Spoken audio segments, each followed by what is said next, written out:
નમસ્કાર દર્શક મિત્રો, હું છું રૂપલ વણેચિયા. સંપૂર્ણ ન્યૂઝમાં આપનું સ્વાગત છે. બનાસકાંઠા જિલ્લાના થરાદ તાલુકાના જમણા ગામમાં 2010-11માં બનેલી ઈડાટા ડિસ્ટ્રિક્ટ કેનાલની જમણા માઇનોર એક કેનાલની સ્થિતિ આજે દયનીય બની ગઈ છે. 15 વર્ષ પહેલા કરોડોના ખર્ચે બનેલી આ કેનાલમાં આજ સુધી એક ટીપું પણ પાણી વહ્યું નથી. કેનાલના કમાન્ડ એરિયામાં આવતા લગભગ 70 ખેડૂત સિંચાઈના પાણી માટે વલખા મારી રહ્યા છે. વર્ષોથી કેનાલની સફાઈ કે જાળવણી ન થવાને કારણે હવે તો કેનાલમાં બાવાના ઝાડ પણ ઉગી નીકળ્યા છે, જેના કારણે કેનાલ ક્યાં છે તે પણ ઓળખવું મુશ્કેલ બન્યું છે.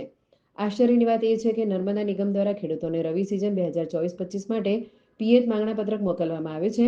નિગમના અધિકારીઓના જણાવ્યા અનુસાર કેનાલ અનેક જગ્યાએથી તૂટેલી છે અને રિપેરિંગની જરૂર છે. હાલ ખેડૂતો મુખ્ય કેનાલ અને ડિસ્ટ્રીબ્યુટર નજીક હોવાથી ત્યાંથી પાણી મેળવે છે.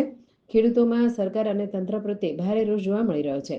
તેમનું કહેવું છે કે માત્ર કેનાલ જ નહીં, પરંતુ સમગ્ર સિસ્ટમમાં સુધારાની જરૂર છે. ભ્રષ્ટ કોન્ટ્રાક્ટરો દ્વારા કરવામાં આવેલી હલકી ગુણવત્તાની કામગીરી અને તંત્રની બેદરકારીના કારણે આ સ્થિતિ સર્જાય છે. આ સમસ્યાનું નિરાકરણ લાવવા માટે તાત્કાલિક પગલાં લેવાની માંગ ઉઠી છે.